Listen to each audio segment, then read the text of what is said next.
Les oasis du Bani, dont certaines sont millénaires, ont vu leur survie menacée par de nombreux problèmes.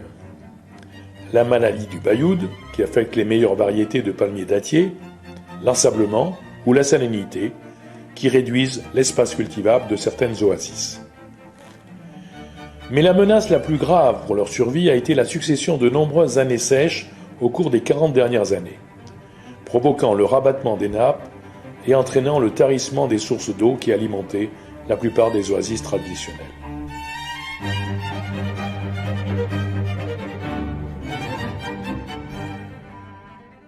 Mais la sécheresse, au début, il est à 83, c'est exact. Ouais, c'est exact. Ouais. Mais après, en 1987, et puis il y a des inondations, il y a beaucoup d'eau. Oui. Après, jusqu'en 1995 aussi. Il y a des inondations. Mais en 1997, il y a la sécheresse. C'est précisément ce qui s'est produit dans l'oasis de Kasbat, située dans la commune de Sidi Abdellah Ben Bark, au nord d'Aka, au pied du Djebel Bani. Cette oasis, comme toutes celles qui entourent la grande palmeraie d'Aka, est alimentée en eau à partir de seuils de dérivation ou de résurgence échelonnés le long de l'oued Aka.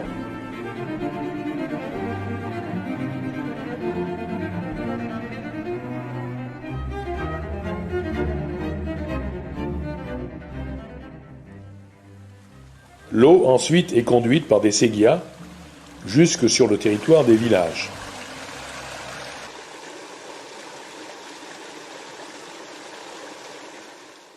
Ces séguias sont parfois partiellement enterrés.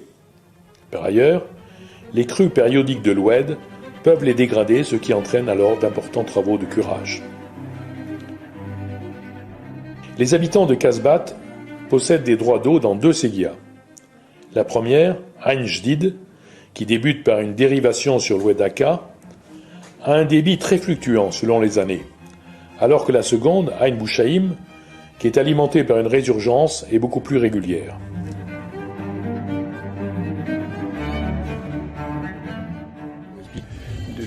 Beaucoup de pluie, elle coule. S'il ne pleut pas, elle s'arrête. 4-7 ans, oui, elle reviendra aussi. Mais quand est-ce qu'elle s'est arrêtée la dernière fois ? Elle s'est arrêtée la dernière fois en 1995 jusqu'à 2000 comme ça. Ali, que nous avons rencontré lorsqu'il allait pratiquer l'insémination des palmiers, nous confirme cette histoire.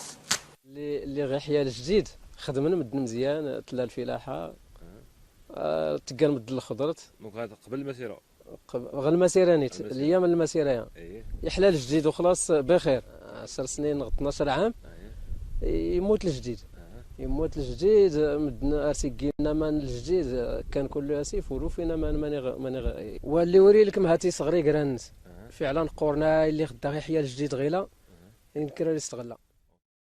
Toutes les terres qui étaient irriguées par cette séguia se sont alors asséchées. Les palmiers n'ont plus été exploités et les cultures basses ont été abandonnées. Si quelques habitants de Kasbat qui en avaient les moyens ont creusé des puits individuels pour retrouver de l'eau, d'autres agriculteurs, regroupés au sein d'une association nommée Hazarar, prirent l'initiative de créer un puits en commun afin de compenser le tarissement d'Ain Jdid. Association Hazarar, qui a presque 22 adhérents, il a créé un puits à l'appui de la CESDAM en 2001, avec le bassin, avec les canaux. Mais les bénéficiaires de cette eau, ce sont plus de 100 hommes et femmes. Un deuxième puits fut réalisé en 2007 grâce à un financement du Programme des Nations Unies pour le développement. Par la suite, les canalisations des deux puits furent connectées afin de régulariser et garantir l'alimentation en eau des terres irriguées. Puis, pour faire face à une demande croissante, un troisième puits collectif fut construit, financé par l'INDH, l'Initiative nationale de développement humain. Le pompage de l'eau se fait à une profondeur de 20 à 30 mètres à l'aide de motopompes qui au départ fonctionnaient au gasoil ou au gaz.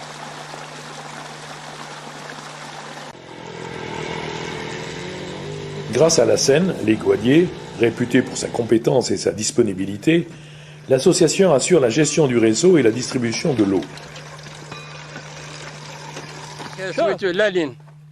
J'ai rassemblé 2 sources d'eau pour renforcer le débit pour qu'il y ait une pression de 4 pouces.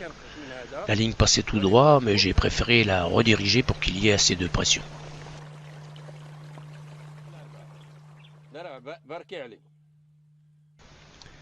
Mon programme d'irrigation, mercredi c'est pour moi, jeudi c'est pour Yassine, vendredi pour Mohamed, samedi pour Tabadoun, dimanche pour Maoulid.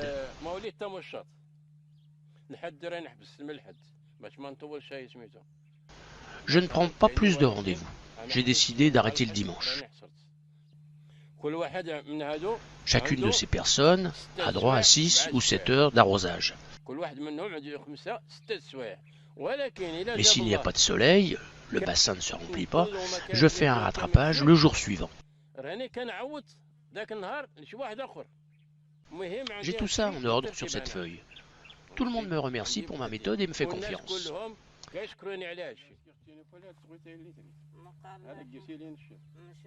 Je finis mon irrigation. Il me restera un peu de temps. Je t'appelle sur le numéro de portable que tu viens de me donner, d'ici 1 heure.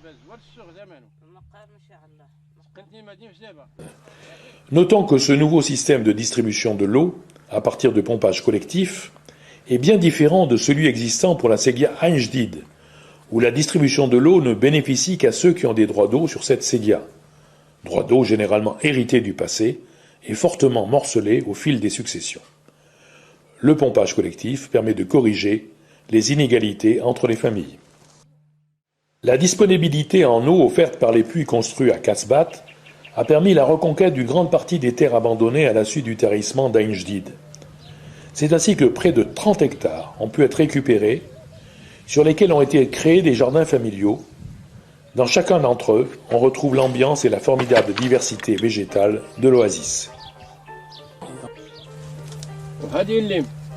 Les oranges, les citrons, les navelles, les grenades.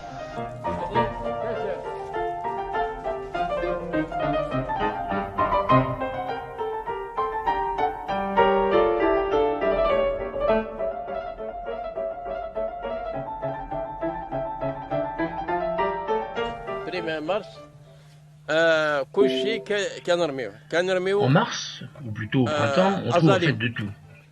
Les oignons, les courgettes, les courges, les choux, les fèves, les carottes. Printemps, on a aussi l'orge. Et puis le blé. Là, les poivrons.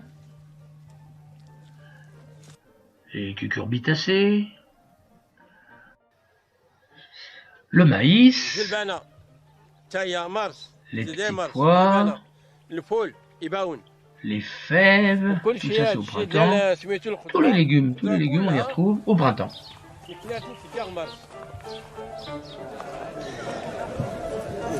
صحيت سنتماك الحال ودي غتغلفني انك حزو ولا شوال لا شوال انا لاقي سامي لاقي سكيلو يعني زاني كنت خدني شي هذا رومي. Mais la culture préférée, c'est la luzerne. La luzerne, c'est la meilleure des cultures, préférable à toutes les autres. On la récolte de 4 à 8 fois par an. Premièrement, on l'utilise pour nourrir les animaux.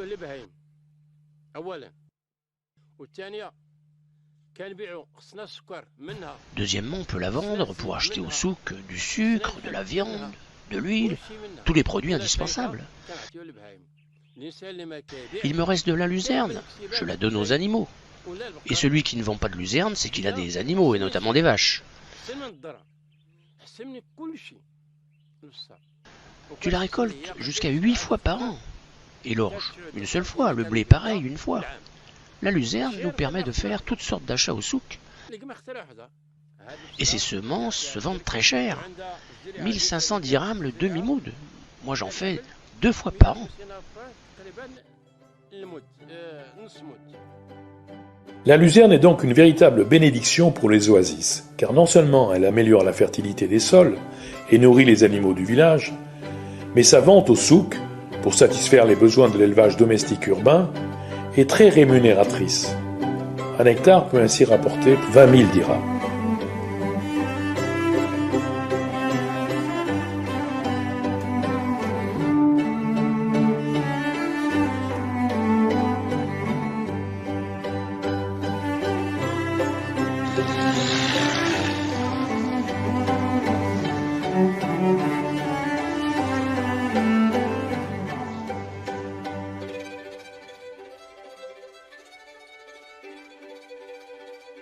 On voit que l'Alcesdam, qui depuis plus de 30 ans travaille à la réhabilitation des oasis de la région de Tata, a joué un rôle important dans la reconstruction de l'oasis de Casbah.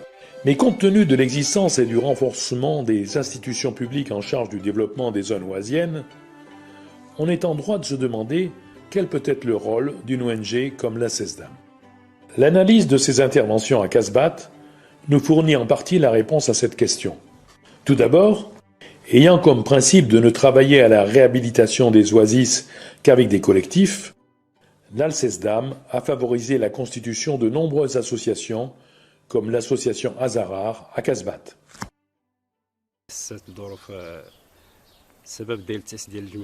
L'idée de la création de l'association est née dans le cadre des visites au Tafilalt organisées par la direction provinciale de l'agriculture. Ali Saou, l'actuel président de l'association, était parmi les invités. C'est lui qui a lancé l'idée de la création. On a alors invité tous les agriculteurs du Douar pour adhérer à cette association et qui satisfaisait à la triple condition de posséder un champ, un puits et une pompe pour l'irrigation.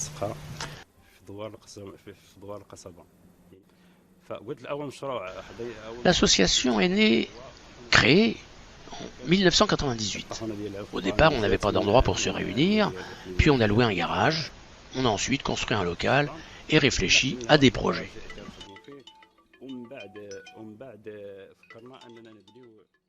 Mais la principale spécificité de l'action de l'Alcesdam a été de mettre en œuvre des actions innovantes en matière de réhabilitation et de développement des oasis. Notre premier projet, ça a été le broyeur de noyaux de dattes pour l'aliment du bétail.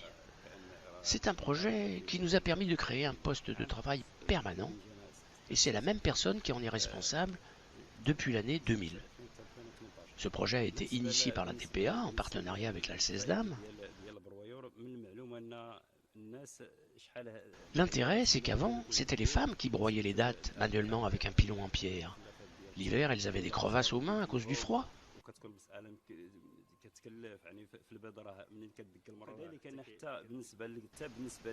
Donc, le broyeur a permis d'alléger la souffrance des femmes et puis d'améliorer l'alimentation des animaux. Maintenant, on mélange les dattes broyées avec du maïs, de l'orge ou des fèves pour avoir un bon aliment.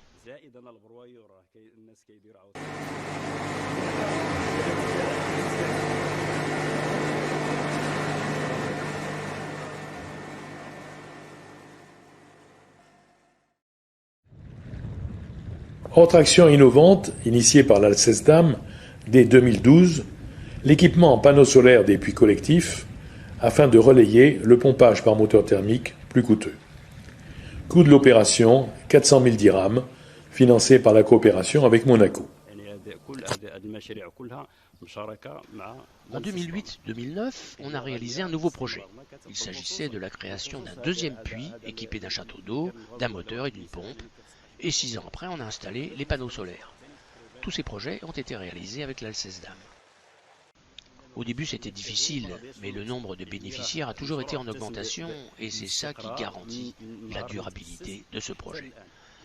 Environ 60% des bénéficiaires sont des femmes. Ce qui est important, c'est que notre projet d'équipement en puits permet une irrigation continue et durable, surtout pour la zone concernée par Ain Jdid.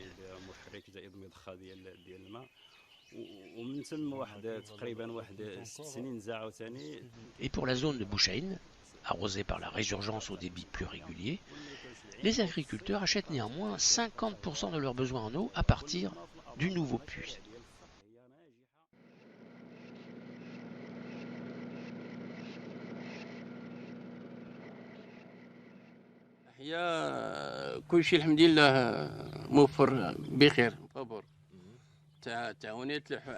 L'équipement de ces puits avec les panneaux solaires a énormément diminué les dépenses en mazout et en huile, et le prix de l'eau a donc baissé pour tous les agriculteurs.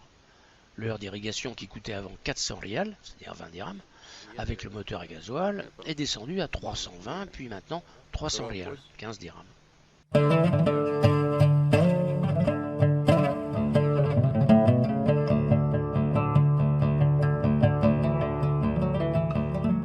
La troisième innovation concerne la production de dattes, qui demeure un des éléments de base de l'économie de l'oasis de Casbah. Mais encore faut-il produire des dattes de bonne qualité. Après la fin des années 80, lorsque la SESDAM est intervenue dans les palmeraies de la province de Tata pour améliorer la productivité du palmier dattier, se posait un problème qui était celui de la commercialisation des dattes et de la qualité des dattes. Les dattes, traditionnellement, étaient récoltées par les agriculteurs et amenées directement au souk. Et elles étaient vendues aux commerçants qui les achetaient et qui les regroupaient dans la zone de montagne où il faisait frais et où on pouvait les conserver, par exemple, dans la région d'Irerm, qui était située à une centaine de kilomètres de Tata et à 1800 mètres d'altitude. Cette conservation permettait de bloquer le développement de la pyrale, qui est un ver qui attaque la datte, ver qui est pendu par un papillon, et malheureusement qui détériore considérablement la qualité des dattes, étant donné que quand on les ouvre, on trouve un ver à l'intérieur. C'est alors que l'ancien président de la SESDAM, à l'époque, M. Gonnet, c'était au début des années 90, a conçu et réalisé avec les gens de l'INRA de Marrakech un four thermique de désinsectisation des dattes. Le principe était le suivant, ce four qui permet de chauffer les dattes à une température entre 60 et 70 degrés. 70 degrés, c'était le maximum, parce qu'au-delà, les sucres de la date se transforment, ce qui en détruit sa qualité, détériore sa qualité. 60 degrés, parce que les œufs qui sont pondus par la pyrale ne sont pas détruits. Ces fours qui permettaient de traiter entre 150 et 250 kilos de dattes ont permis d'être dispatchés dans les différentes coopératives, d'abord de la région de Tata, et ensuite même dans le Tafilalet, la région également de Zagora, et jusqu'à Figuig. Après la diffusion de ces fours à désinsectisation des dattes, bien sûr, il ne suffisait pas à pouvoir traiter une grande quantité de dattes comme il y a dans la région de Zagora ou du Tafilalet ou même de la province de Tata. La raison pour laquelle le Maroc a décidé de développer ce type de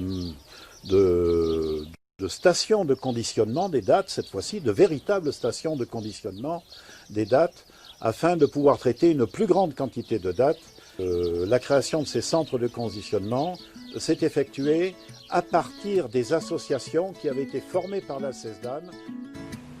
C'est ainsi qu'à Casbah, c'est l'association Azarar et son président Hadj Ali Saou qui ont été à l'origine de la création de la coopérative Taskala, coopérative de traitement des dattes.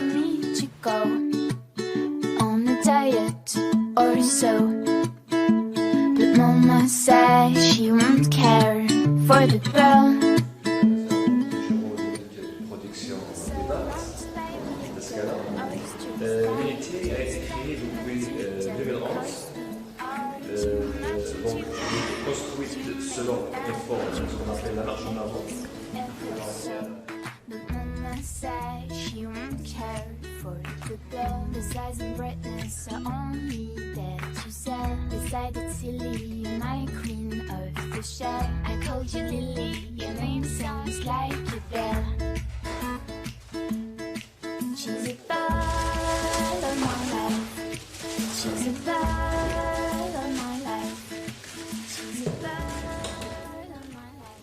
En respectant les procédures de traçabilité, on met l'étiquetage au niveau des boîtes.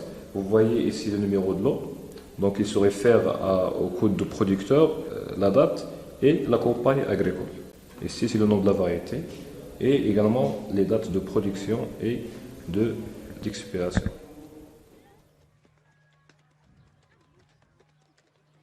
Un autre domaine où les actions conjointes de l'Alcesdam et de l'association Azarar ont été novatrices, c'est en matière d'élevage. Les oasis du sud du Maroc ont la chance de disposer d'une race de brebis, l'Adman, qui est particulièrement prolifique puisqu'elle peut faire 2 agnelages par an, pouvant donner jusqu'à 5 agneaux. Afin de fournir des géniteurs de cette race aux éleveurs du village, l'association a créé une bergerie pépinière et une luzernière collective pour l'approvisionnement en fourrage vert. J'ai demandé à Hajali de la coopérative de me vendre une brebis Adman. Je lui ai demandé le prix, mais il me l'a cédé gratuitement. J'avais déjà eu avant une brebis de race locale, Beldi, mais je n'étais pas satisfaite et je m'en suis débarrassé. Maintenant que je n'ai que la Adman, au premier agnelage, elle m'a donné 2 agneaux, 3 agneaux au deuxième et des quadruplés, dont un seul est mort, au 3e agnelage.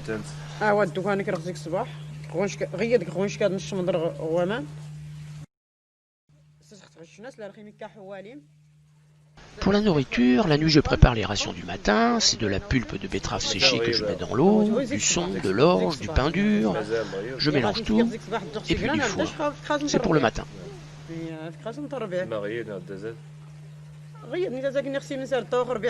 Le soir, je les nourris avec de l'herbe et de la luzerne.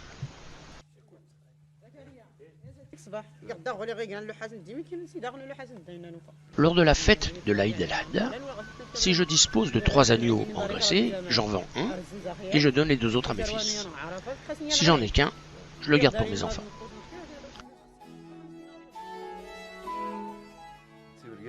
Le troupeau appartient à vous ou à votre mari? C'est à moi.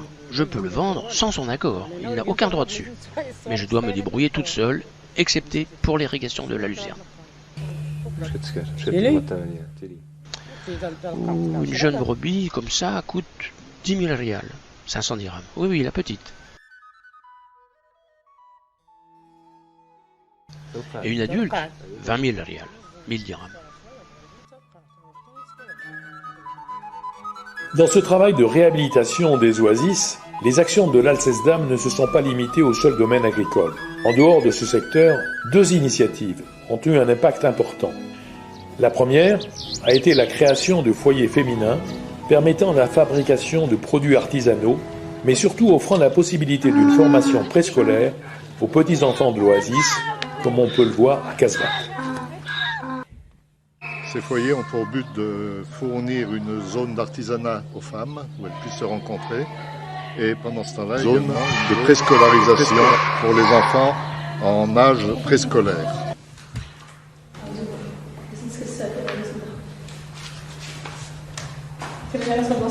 Là, nous sommes initiateurs de cela. Ça a été un des grands rôles de l'Alcesdam, c'est d'initier certains projets. Et ces 2 dernières années, nous avons créé un lieu de formation pour les éducatrices de ces foyers.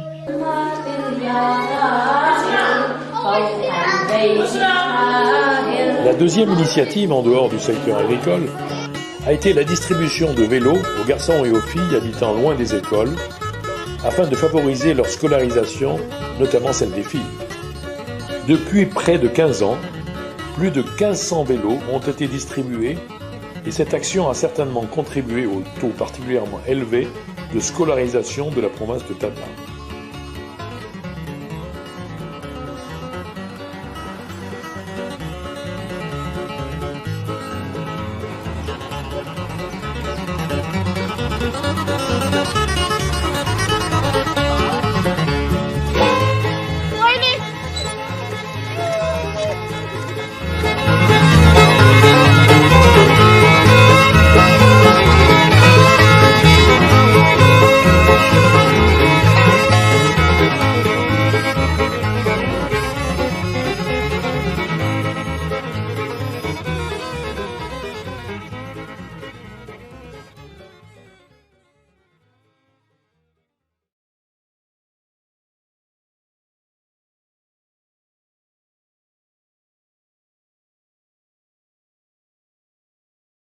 Même en créant de nouvelles plantations de palmiers, En modernisant l'exploitation des jardins, notamment par le recours au goutte à goutte, ou en valorisant les produits de l'oasis comme le fait la coopérative Tascala, l'avenir de Casbat, comme celui des oasis de la région, n'est pas assuré. En effet, l'oasis ne génère pas suffisamment de revenus pour être autonome financièrement, comme l'exprime clairement ce jeune lors d'une réunion à Casbat. L'oasis ne joue pas un rôle économique.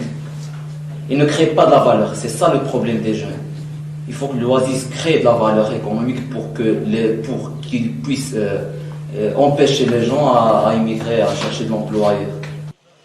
Pour survivre, les familles de l'oasis doivent disposer de revenus complémentaires. Ceux-ci peuvent provenir du commerce, mais pour la majeure partie d'entre elles, c'est la migration qui leur fournit ces revenus.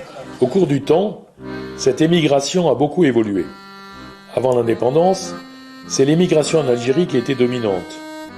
Puis, durant les 30 Glorieuses, les besoins en main-d'œuvre en Europe suscitèrent un flux important de migrants de longue durée.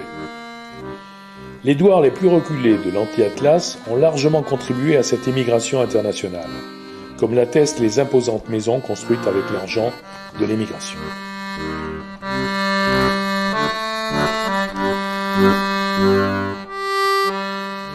Avec le ralentissement de l'économie des pays du Nord et les restrictions mises à l'émigration, ce flux s'est en grande partie tari. Lui a succédé une émigration qui se fait essentiellement à l'intérieur du Maroc.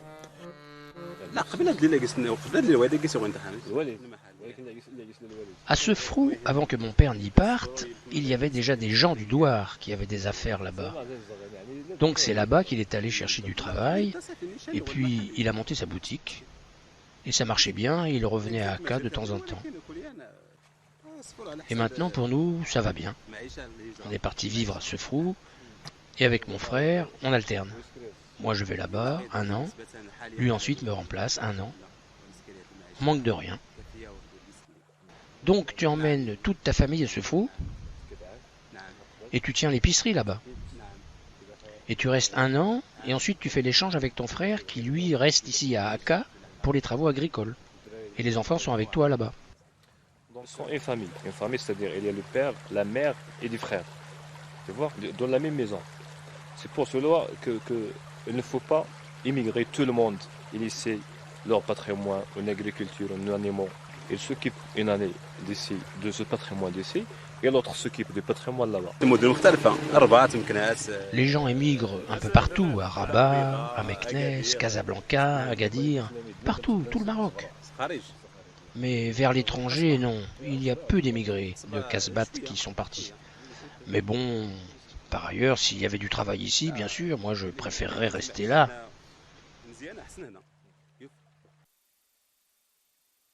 Cette émigration, tout en contribuant à la survie économique de l'oasis, la prive d'une partie importante de sa force de travail. Si bien que, plus que le bayoud ou même la sécheresse, ce qui menace l'avenir des oasis, c'est le manque de main-d'œuvre et la perte des savoir-faire nécessaires à une bonne gestion des palmeraies. Ainsi, il devient de plus en plus difficile de trouver des oasiens comme Ali, capables de grimper sur les palmiers pour favoriser leur pollinisation.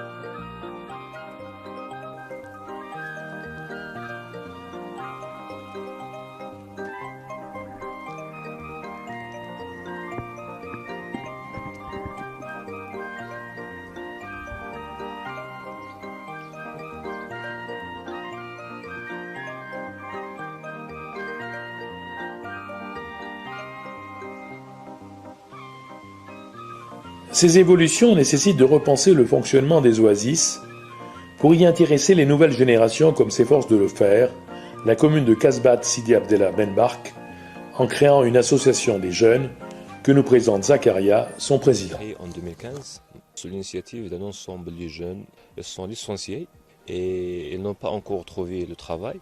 C'est pourquoi on a participé au développement CAL au niveau de la commune. Il y a des activités de formation des jeunes pour renforcer leur capacité, et surtout dans le domaine de l'auto-emploi pour créer des projets, par exemple des maisons d'hôtes, des activités de faire renforcer les capacités des associations féminines qui travaillent sur les produits purement voisins, par exemple le couscous, qui travaille sur l'artisanat, etc.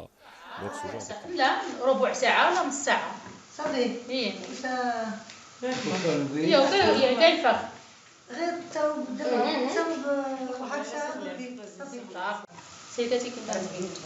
Oui, ils ont célébré la journée mondiale de la femme. Oui. Et alors, qu'est-ce qu'ils ont fait alors? Ils ont fait du sport, ils ont fait un match de football, une course. Les femmes? Oui, oui. On voit que l'avenir de Casbah, comme de la plupart des oasis de la région, est incertain. En effet, ces oasis ont à faire face à de nombreux handicaps. Un climat particulièrement contraignant, des ressources en eau rares et aléatoires, l'éloignement des marchés, une main-d'œuvre vieillissante et se raréfiant.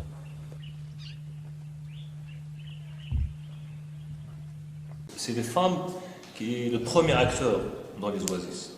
Mais pour les gens, ils voyagent ailleurs dans les villes pour travailler.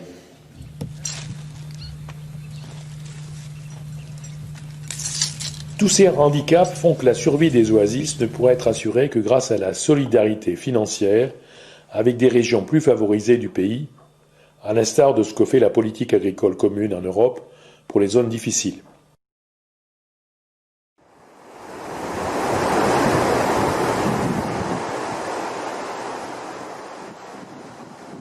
Mais à côté de ces handicaps, les oasis du Bani disposent aussi d'un certain nombre d'atouts qu'il convient de valoriser. Les précipitations, aussi rares que brutales, provoquent des fortes crues qui permettent des cultures d'épandage, notamment dans la basse vallée du Dra et ses affluents. Ces cultures d'épandage, certes, sont aléatoires, mais les bonnes années, elles peuvent fournir l'oasis en céréales pour plusieurs années.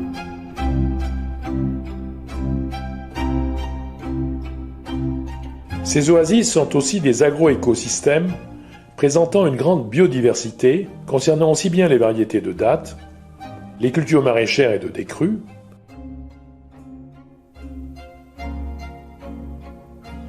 ou les races de brebis. Ces oasis constituent également un patrimoine archéologique, architectural et culturel tout à fait remarquable comme on a pu le voir précédemment. Le tourisme, s'il est respectueux de ce patrimoine, est une façon de le valoriser, notamment en restaurant les anciens douars et en y créant des maisons d'accueil comme cela a été fait pour Dar Infian. Le caractère assez exceptionnel de ce patrimoine mérite que ces oasis puissent bénéficier, comme ça a été le cas pour Agadir Azrou, de l'aide des pays et institutions qui sont attachés à la préservation du patrimoine commun à toute l'humanité. Mais l'exemple de Casbah et de son association Hazarar nous montre que l'avenir des oasis passe par la mobilisation des populations et ressources locales grâce à l'initiative d'hommes et de femmes soucieux d'assurer la survie de leur oasis.